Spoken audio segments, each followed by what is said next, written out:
with your style like Piff. Hey students, welcome to episode 47 of the Film Student Podcast. I'm your host, Tony Lazzeroni. My guest this week is Ian Mullen, my classmate in the Cyan Cohort. We talk about irreverent comedy, food options near the training center, and the inspiration for Sit Down, Ian's short documentary about the chairs of Second City. On with the show. Ain't seeing what these 10,000 nights mean. Bars over everything, hoping it's the right scheme. I think it would start probably when I was in college, and I was getting my degree in journalism, and Where was that at? Franklin College, which is in Indiana. I played soccer all the way through college because I'm an athlete. Nice. Were you very on a good. college scholarship, or did you walk on It was when you got D3, there? so there was no athletic scholarships, but I was okay. on an academic scholarship, Tony, because thank you very much. I don't have two hands free, so I'm applauding with Clap, the clap, clap, clap, Yep, clap, clap. nice work. Yeah, and then I was doing journalism, and I don't know. I'm sure you can imagine. What did you study? Mine was, I wound up with music media production and science and technology studies, combined minors to get a major. That makes this just made sense. this just makes perfect sense. It all gelled together Yeah, right then. yeah. Well, I was doing journalism, broadcast journalism. Yeah. And the way that it works was you would do your classes, and then they would funnel you into this program they have at the State House, the Indiana State House, to like do reporting on the State House, which is, can we curse on here? Local level C-SPAN. Yeah. Yeah. Can we curse on your podcast? Yeah, go for it. Like, it is so fucking boring. And I didn't do it because I didn't want to cover Indiana politics. And, I mean, maybe it's not boring. It looked boring. And the people I talked to, it was boring. It sounds like C-SPAN. Yeah, it is. And it's for Indiana, and I'm not from Indiana. And even if it was in Ohio, which is where I'm from, I wouldn't want to do it, I don't think. I would only want to do it like on a national level, and I don't want to do that. Yeah. And it just was apparent that working in the news was going to be depressing, and like it was going to get depressing. I mean, how it is now, I can't imagine. And that was before whatever we're dealing with now. But so then I kind of just started to like focus on film and that sort of area, and less away from news, and started doing like smaller like sketch videos when I was in college, and then after I graduated, continued to do that. And then I found out about this place because Sarah Amar, has she been on the cast, on the PCast? She has not, but I've worked with her. I need to get her on at some point in time. Sarah Amar. We actually knew a lot of the same people before that's coming true, here, which 'cause is she so was in weird. DC. Yeah. She was in DC, which she's a badass. Yep. But she got into this, and we were in the same improv theater in Dayton, Yeah. which is where I'm from. And it was a weird thing of like, oh, that's so cool. They're only going to take one person from Dayton because there's only like, when you're in Dayton, you're like, there's only 500 people here, max. And there's like, 30,000 people in Dayton. Half of them were at the brewery I went to when I went there. Yeah, exactly. Yeah. Because there's nowhere, there's nothing. There's not that else. There's either that or like 4 Applebee's or, end Which of one is the list. good Applebee's? That's the real question. We're not an Applebee's family. I would not stoop to that level. Just kidding. It's pretty good. I don't know many how there, but I heard it from Sarah, and then I applied, and I got here. Mm-hmm. And man, what a crazy year! I was thinking about that this weekend because I just graduated. You just graduated, what, a couple of days ago? 5 days ago? 5 days ago? Yeah, something like that. 4 days ago. Sunday, Monday, Tuesday, Wednesday. Yeah. Today 4 days is ago. Wednesday. Yes, 2020. 2019? 2019. I don't know. 2018. It doesn't matter. Yeah, what a crazy year. And how I got here. I mean, that's pretty much it. I'm feeling very not nostalgic right now, but I don't know, it was just an intense 1 year of, but how could it be intense if it was all about comedy? You know what I mean? But it's still intense. Yeah.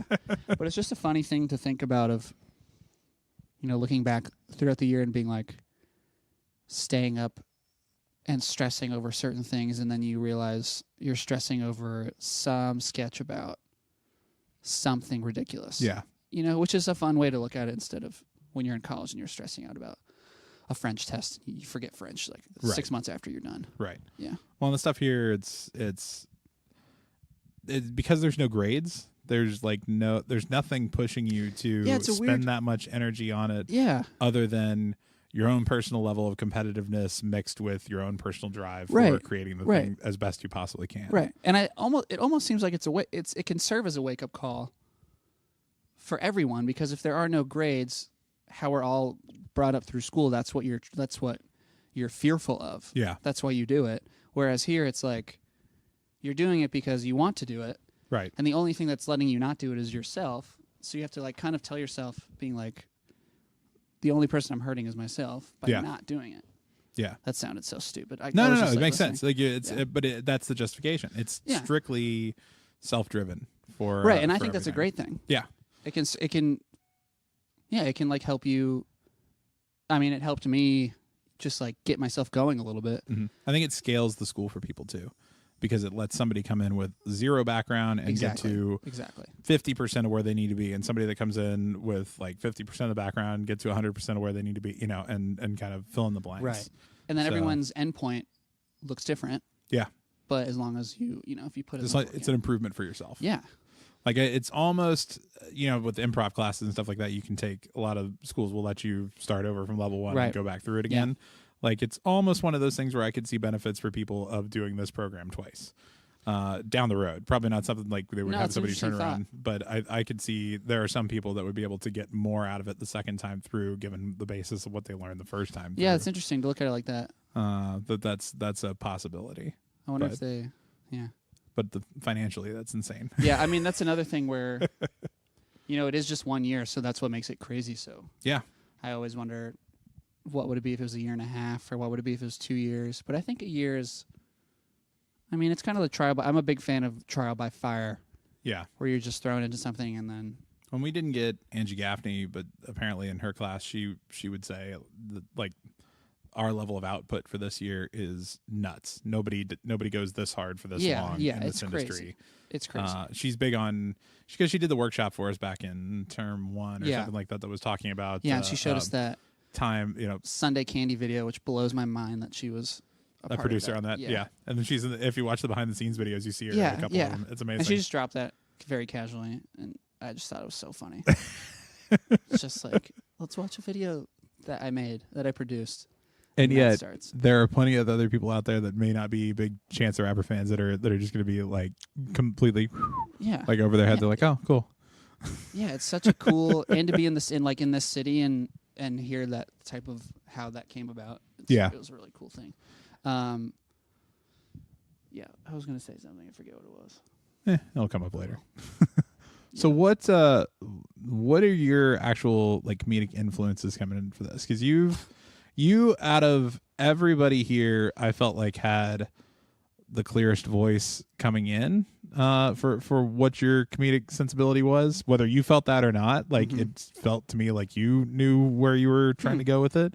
And I think that the Chairs video, which if you haven't seen it, if you go to Second City's YouTube page, you can see Ian's Chairs video. secondcity.com/chairs. Is that what? No, that's not. Oh, they should do that. I don't know what it is. It's a video that you did in term 1 for our nonfiction project, humorous nonfiction. Humorous project. nonfiction, and it's just about the Chairs of Second City and the selection process behind them, and how you worked through problems of not being able to get the guy on camera who Bob is wonderful. He's a wonderful person, but didn't want to be on camera for it, and yet you worked around that in a funny way. You got another layer out of that. Like you just had a very strong sensibility, and that was how many video projects had you done before that? Well, like I said before that, I was just doing I did a lot of like little sketch things in college, and then afterwards I was doing some. So I had experience, and then also like in high school, #high school, they did like a weekly SNL type play it at lunch show where you like throughout the week you would just work on a video, and then so I have a lot of background in like making short videos. So so that you had that to draw on. So the editing piece was kind of out of the way as being like right the functional problem. Right, I didn't have to worry about. Technically worrying about pulling it off. Right. But like there are still some flaws in it which I find funny. Like if you have seen it, the first shot is me sitting down in a chair and it's out of focus because I didn't know what I was doing. Yeah. Because I didn't really understand. And yet it winds up feeling intentional at times for stuff like that's something I could watch it and justify that. Right. And be like, And no one's brought it up because it doesn't matter. You're also sitting there with a slack-jawed look on your face, and Right, you it's like, look yeah, like the kind of person that would leave the footage Exactly. out of Yeah. focus, which winds up playing into the character. Like, Right. accidental or intentional, it doesn't matter because it still works. Right. And then, that was also that video, fun fact for the podcast listeners, was partially inspired by two things. The scene in Knocked Up. The scene in Knocked Up where they're in the hotel room on mushrooms. Oh, yeah. Yes, and he's like, there's so many chairs in this room. And he lines them up. And I think that was in my head. And also, we had just watched in class a video of whoever the artist was that put dots on things. And they were like, this is his Wi-Fi password. This is his computer. This is his... It was... he had a fun name. Let's just move on so that if someone Yeah. knows it, it'll drive them crazy. They'll figure it out. Narrated by Tom... Was it Tom Waits? It was someone. The voiceover? And seeing that video, I was like, oh, this is what humorous nonfiction can be. You can just make something still true, but also very funny. Yeah. And, And you did do a lot of stylistic touches that are in there that are hysterical, and a lot that you start the next line under the word, like, how many chairs are in this building? A lot of it, and then you're just into the next line. Yeah, it was a fun thing. It was fun. The freeze frame on Brady with the Brady's so great not in Bob. that. Brady's so funny in that, and that was before we even really knew each other, and she just kind of went off, and it was and really Will funny. with the hands. Go find the video. If you haven't seen this video, go find it. It's easy to find online. It is. It is super popular out there. But yeah, so you had that sensibility coming in to be able to create that stuff. And so, I'm interested in where's that from? What is it just from the stuff that you'd created before, or what stuff were you looking at? And That's a good question. When I was growing up, my dad would watch a lot of Monty Python, so I think there's a lot coming from that. Mm-hmm. Just kind of their whole surreal nature and their kind of nonchalant way they handle things. Mm-hmm. I'm kind of streamlining my thoughts here. But you know what I mean? I feel like when you look at like the Holy Grail, they're doing something, they're taking a serious subject like King Arthur, and they're like genuinely want to tell a story about King Arthur, but they like can't help but make it funny. Yeah. Which is, I think, where it comes from. I'm also thinking out loud. But also, that's another one where they did like unique, funny ways of getting around problems. Like they couldn't get horses, so that's where the whole exactly. two coconuts and, comes and from. they use coconuts, and so maybe subconsciously it comes from there. A lot of Monty Python, a lot of it's not a comedic influence, but like with I've come to realize I'm very influenced by the Aaron Sorkin dialogue and that quick type of just quick storytelling. Yeah. Quick in a not a sense that it's moving fast, but just the underlying tone is quick. Mm-hmm. Does that make sense? Yeah, you gotta the people that are gonna catch it are gonna get the film on a higher level than the Right. Because I'm the same way. I love Sorkin stuff, and It's when I was writing my feature, like I purposely binged on a bunch of Sorkin stuff. I would do just to I would get a do the feel same thing for when it. I was writing Masterpiece and when I was making it and when we were on set and when I was just like, we need to go faster and it needs to be like back and forth of kind of like almost a play type, like a play Pacing, type pacing of just like, let's really go at it. So that's where it comes from a little bit. And he's always said that assume the audience is smart, which I really like. And I think that they taught us that here as well. They kind of hammer that in. Like, don't assume the audience is dumb because, they're smarter than you think they are. Right. So you don't have to waste time doing it. Yeah. I remember I did a video. I think I submitted it to come here. I did a video where. Are we supposed to talk about ourselves like this? Yeah. Okay. I just realized I hate talking about myself just in this moment. I was okay. like, but I'm going to keep doing it. I'm enjoying it. Because I'm a star.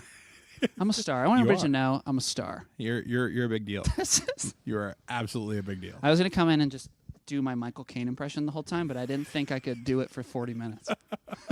She was only 16 years And just be like, the chess. Let's talk about the chess. But I don't think I could do it. That was horrible. I submitted a video of, and it was a sketch of me playing like a intern for the FBI in Dayton, and I see someone jaywalking, and I approach them, and I'm like, "You were jaywalking. Let me see your license." And they hand me a fake license for Brad Pitt, which is like, it just says like Hollywood USA. It's one of those things that you get Novelty at item. Yeah, novelty item in Hollywood. And the whole thing was like, he hands me that, and and then I'm like, "Oh, you're Brad Pitt, blah blah blah." And then the next thing he hands me is a script for Fight Club, and then the next thing is a DVD for Ocean's 12, to like keep putting on this thing that he might actually be Brad Pitt. Okay. And then the last like thing is he's wearing a mask that is Brad Pitt, and then I just believe that he is Brad Pitt, and I don't arrest him for jaywalking. I'm just like, wow, I get to meet Brad Pitt. And I feel like that video sums up like what I'm trying to go for because I remember when I make it, I was like, this is surreal and it's weird, but it's not too far out, right? And it's got that.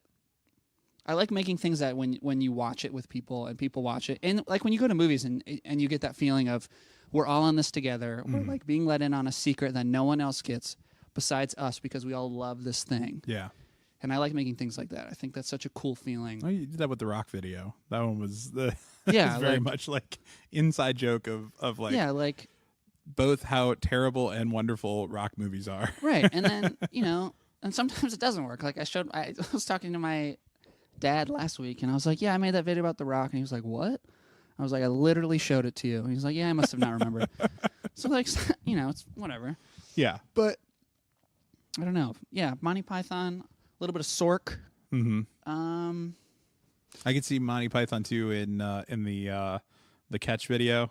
That you and Scott still swear is the dumbest thing you've created, and all of us love it. We were so nervous about showing that video because we thought it was so bad. It's amazingly funny. And it was awesome. It's great. Yeah. I'll explain it this time for those of you who haven't seen it. Sure. It's just we're supposed to film a You video. mean it's not publicly available online it for is anybody publicly to go? available online. Okay, so somebody can find it. I don't remember what the title is, but it is on my website, ianmullenishere.com. Nice.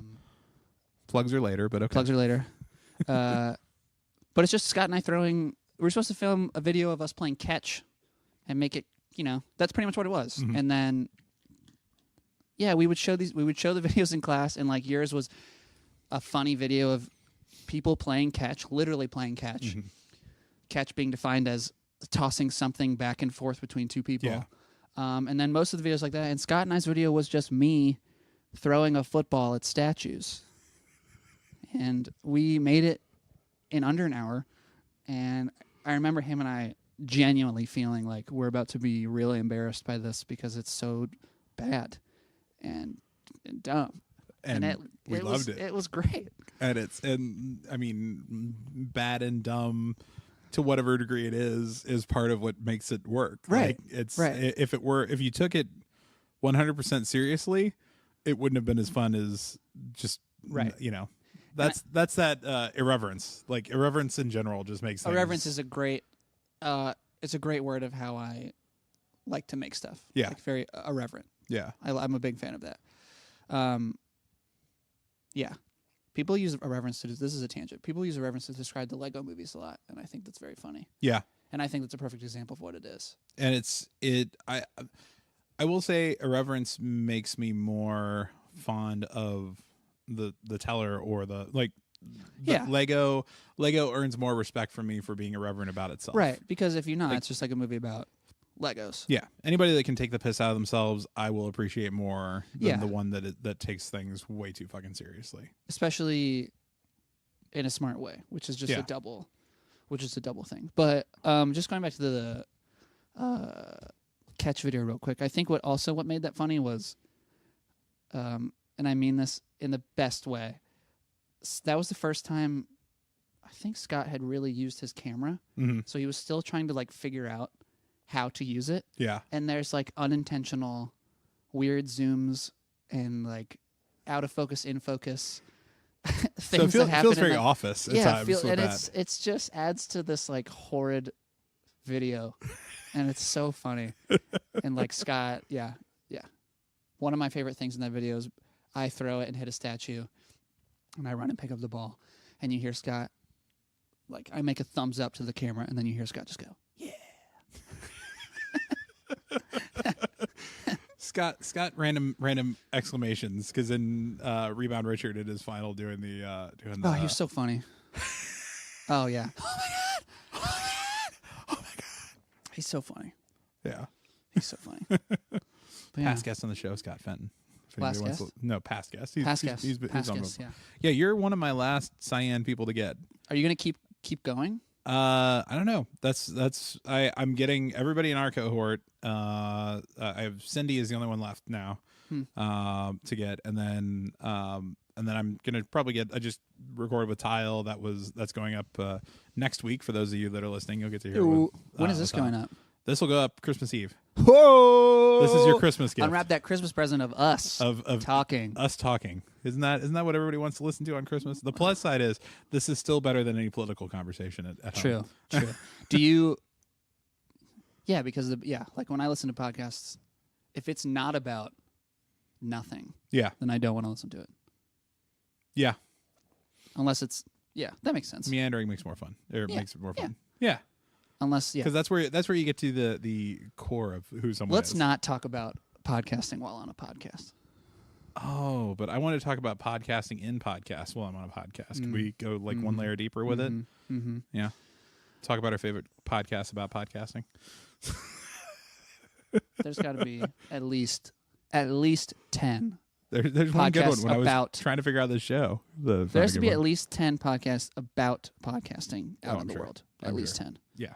Which is, I don't know why I just thought of this, but that reminded me of Madigan Burke, also former guest, right? Mm-hmm. I was talking to her the other day, and I was like, how many times do you think we went to Potbelly this year? Because there's a Potbelly right near the school. Yeah. And I'm pretty sure it was over 50 times, which is crazy. For me and Andy, it's Chipotle. Right in the building, too. And there's a weird period in the middle of the year, or like in the middle of each term, where you're like, I could get Chipotle, or I could get Potbelly. But I don't want to because I had it last week. Yeah. And you just get it, and you hate it. Yeah. But you're like, there's no And we other had options. Treasure Island until they Ugh, closed. R.I.P.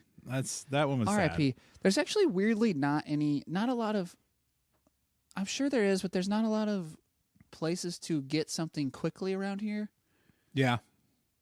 Maybe. That aren't like, yeah. So we have Subway, not Jersey Mike's.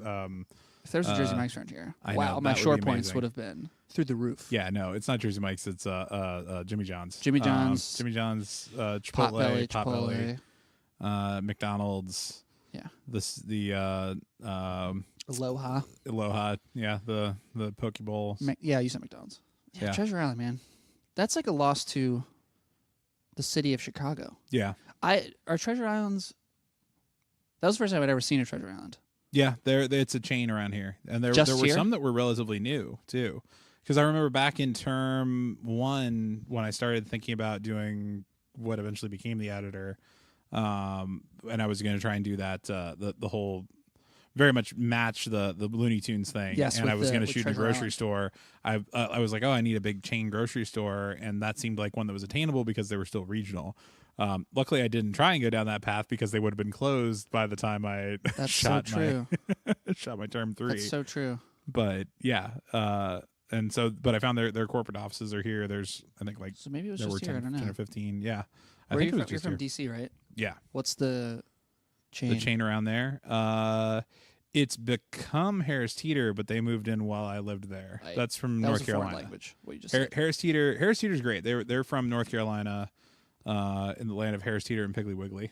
Oh, okay. Winn And- Dixie. It makes me think of Winn Dixie. Winn-Dixie. The Winn-Dixie actually wasn't around that part of the country. Winn-Dixie, I think, is more center of the country, like In- Albertson's territory too. In Dayton, you have Kroger. Mm-hmm. Kroger I had in college. We used to have Cub Foods, which Cub closed. Foods, I remember that. Whole Foods, obviously. And Big Dayton is Dorothy Lane Market, which is a very familiar with that one. niche. We had So if you're ever in Dayton, Food Lion was another big one. Food Line, yep. Kroger, Albertsons wasn't. I'm trying to think of what else was in Charlotte when I lived there. I just always Also, the went first to. time I've seen a Mariano's, which is part of the Kroger, Yeah, Kroger that- company. That's upscale version of Kroger. Yeah. Kroger for the Whole Foods customers. Correct. Yeah. If there's a Whole Foods, if there's not a Kroger around and you're too far away from Whole Foods, you go to Mariano's. Wegmans. You ever heard of Wegmans? No. Wegmans is apparently like Mariano's on crack. Like it's, I've been to one time, and it's great because they have like department heads in each department that are well versed in that subject. So you can go up and you can find not only the guy at the butcher counter that knows what he's talking about, but somebody Everything. in like like in housewares that can tell you like what everything does there, and it like.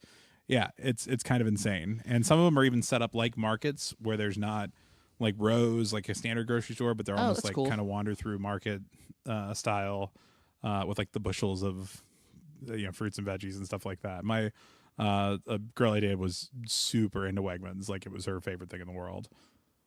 They the Whole Foods, they like do that. The Whole Foods in Dayton, I know they did that, and they probably do it here where you just go and have like a wine night and you walk around the store and get different wines. Man, grocery stores are so interesting.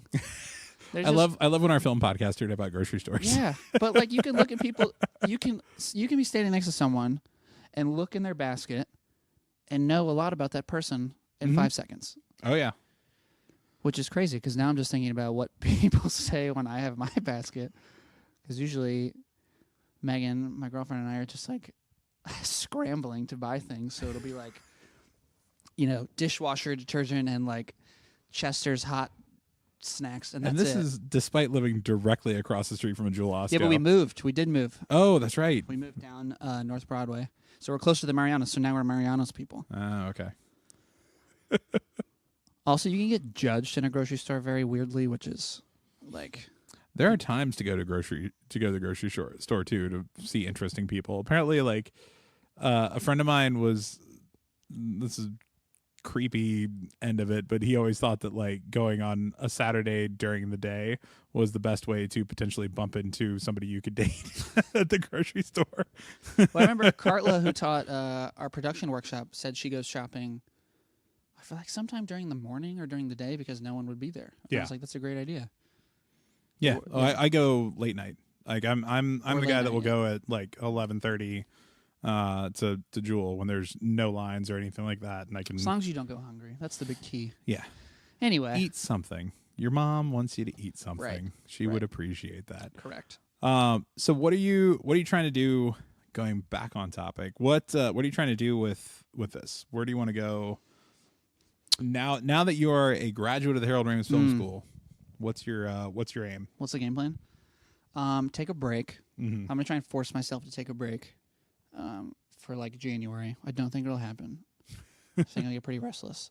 I'm already working on stuff. Yeah, like I can't get away from it. And also, like, I have my quote unquote day job, so that's every week. Are you willing to say what your day job is? Oh, I work for the Star Talk Podcast Network, which is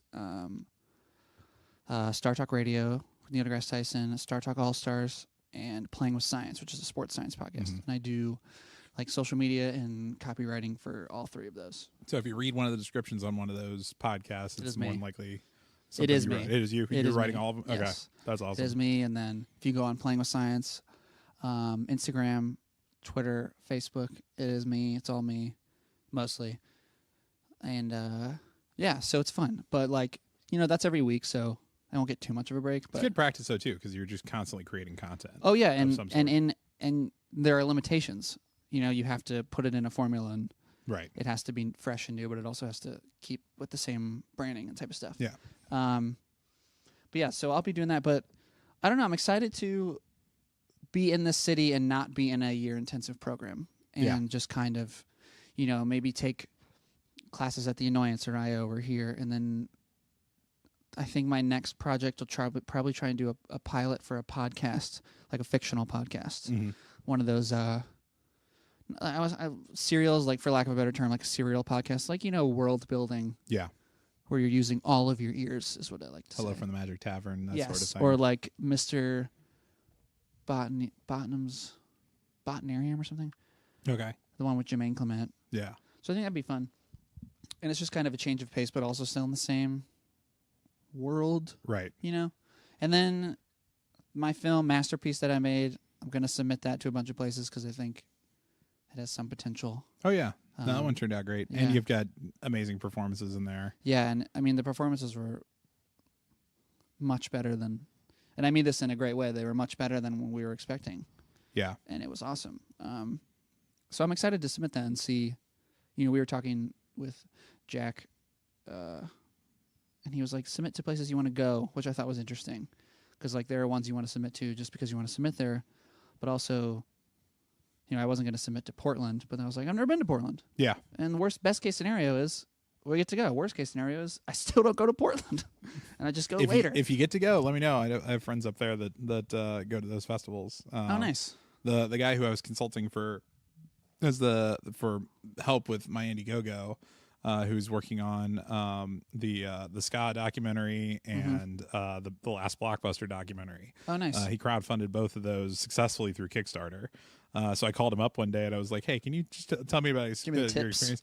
And he was totally like, "Here's all my cards on the table." Like there was no question that I could ask that wasn't like that was too personal or anything. Like he was, every question I had, he was full open to answer it, and he's deep in the scene up there. Nice. Taylor Morden, for anybody that wants to look him up, like from Top Motion Pictures. Seems like a really fun place to be. Yeah, and it seems just. Have you been there? I've never been to Portland. I've been to Asheville, which I've heard people say is like the Portland of the East Coast. Like it's very artsy, and very, very artsy, very bohemian, but also like not hipsterish to the point of hating everything. Right. You know what I mean? Like it's not like New York where there's the cool part and the not cool part, and those change every week. Like right. Everybody's just kind of okay with Chill. what it is, and it's like, oh, I'm going to try something new, and everybody's supportive of it. That's what it's like if you go to Melbourne in Australia. Oh yeah, it's very chill like that. Yeah, and it just seems that's what Asheville is like. So that feels to me like what Portland would be like. But it should be fun. I mean, yeah, I'm excited. I'm excited to have something that could get places. Yeah, like that could get into anything. Because I think that's the coolest thing. Is just to like screen your film and make people feel the feels. Are you gonna submit ISS anywhere? Is it ISS still, or what's it called? Oh, the screenplay. Yeah, Stuck in Orbit. Stuck in Orbit. Maybe, I don't know. That might have.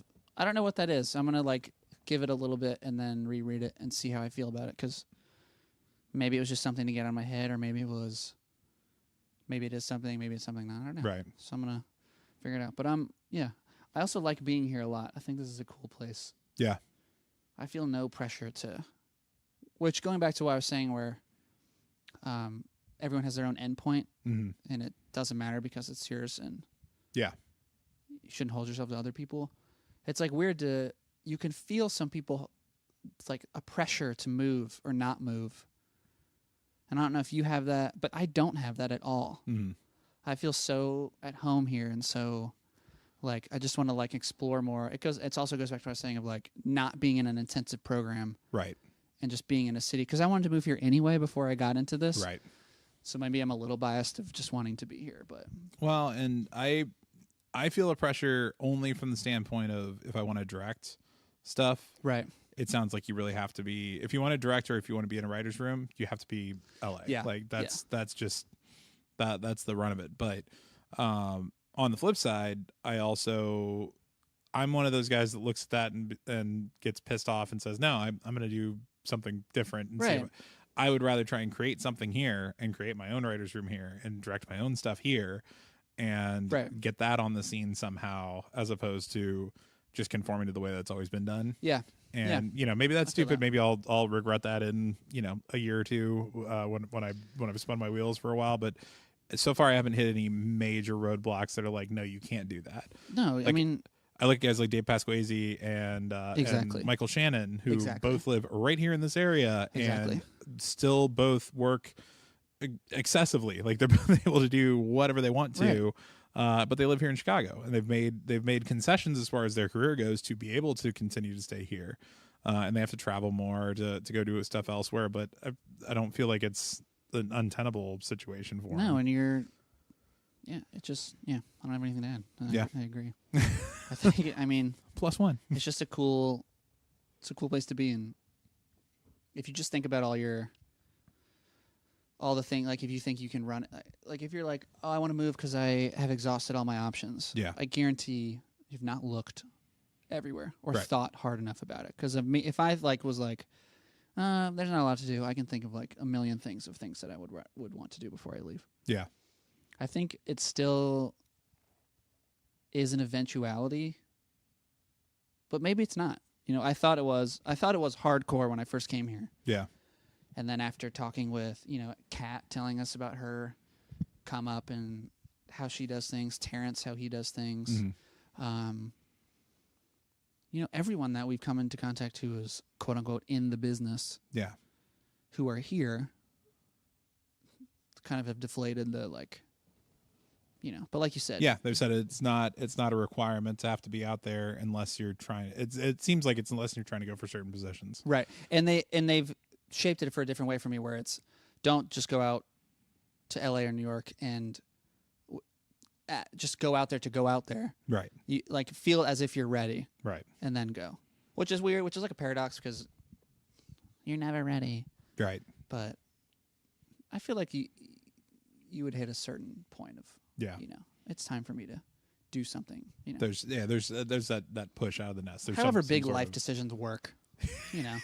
There's some innate thing in the universe that comes shooting down, just shoves cosmically you out and just hits you in the brain.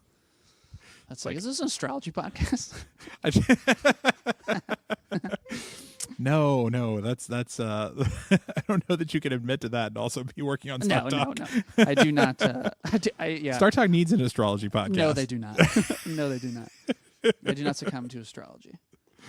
Well, in kind of wrapping up here, if people are trying to track you down and see the stuff that you're working on, see anything that you're sharing, possibly find either the Chairs video or the Catch video. I'm looking at my phone right now because I genuinely don't know my Twitter and Instagram. So I always get it the wrong. Website. What was the website? The website IanMullenIsHere.com. Ian Mullen is here. Was Ian Mullen not? No, actually, that was my first when I was doing when I was setting up through Squarespace. Squarespace 15% off if you use some offer code. I don't know what it is.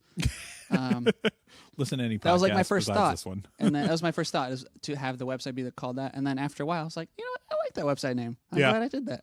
If you want to find me, here it is. I always forget how many H's there are. At Jan, YAHHN _ is Twitter. I think my Instagram is the same thing. It's for my nickname, Jan. It sounds like Ian. For those NBA players, I was nicknamed Jan in college after Jan Mahimi, who is the Pacers. I don't know if he's still on the Pacers. Are you a big NBA fan? Yeah, neither am I. College basketball fan. Oh, yeah. I would catch you checking those V scores. Oh, the V-Tech, right? Yeah, Virginia Tech. I would catch you checking those. We got it. My Instagram is the starting same. in 2.5 hours. I have a friend who went to Virginia and hates Virginia Tech, so I'm getting both sides of it with you. And, my Instagram is the same, at Jan. Awesome. YAHHN _. You should God, know social media is so stupid. It still cracks me up how many people check their names before they say I'm on here. You're not alone. Really? Yeah. That's so funny. Rachel had to do it the other day, too. Rachel Mason? Yeah. That is so funny. It's just sometimes you just make it and you forget about it. It's like your phone number. You know your phone number, but there's a point where you initially get it and you need to write it down and or yes, say the whole thing. Somebody asks you the last 4 digits of your phone number and you have to think through the first 6. I do that with my social security number as well, which I will say right now. Just I have to do that. I have to say the whole thing to get it. Yeah, in order to get it. Yeah, and it's so stupid.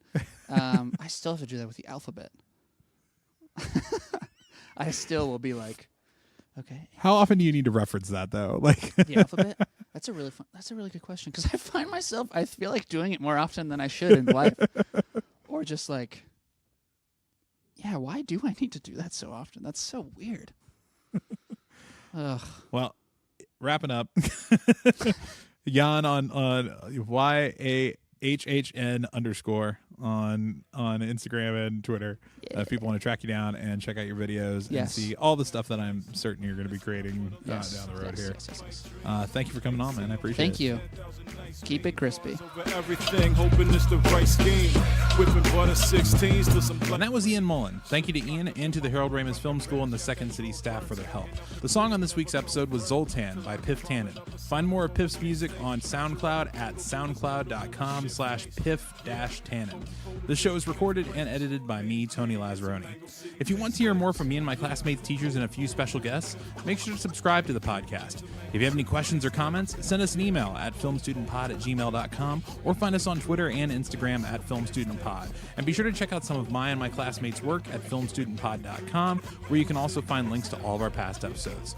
See you all next week. Class dismissed. City mixtapes.